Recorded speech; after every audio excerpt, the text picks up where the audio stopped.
Friends, ఈరోజు మనం చిక్కుడుకాయ టమాటా కర్రీ ఎలా చేసుకోవాలో చూద్దాం.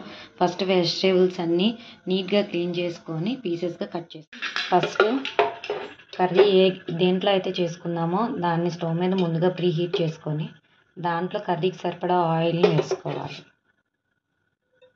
ఇప్పుడు ఆయిల్ హీట్ అయింది. దీంట్లో తాలింపు గింజలు, జీలకర్ర అండ్ ఒక ఎండుమిర్చి.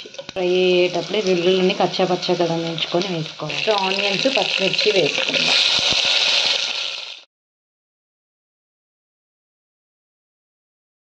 ఫస్ట్ యాడ్ చేసి ఫ్రై అయిపోయింది. ఇప్పుడు టొమాటో మొత్తాన్ని ఇప్పుడు ఒకసారి బాగా కలుపుకున్నాము. వాటర్ పోసుకొని బాయిల్ అయిన తర్వాత లాస్ట్లో ఒక స్పూన్ గరం మసాలా వేసుకొని స్టవ్ ఆఫ్ చేసుకోవాలి. అంతే, చిక్కుడుకాయ టమాటా కర్రీ. సరిపడా కారం వేసుకుందాం. కలుపుకున్నాక ఒక గ్లాస్ వాటర్ వేసుకోవాలి. ఇప్పుడు టమాటాలు ఉడికినాయి ఫ్రెండ్స్, చిక్కుడుకాయలు వేసుకుందాం.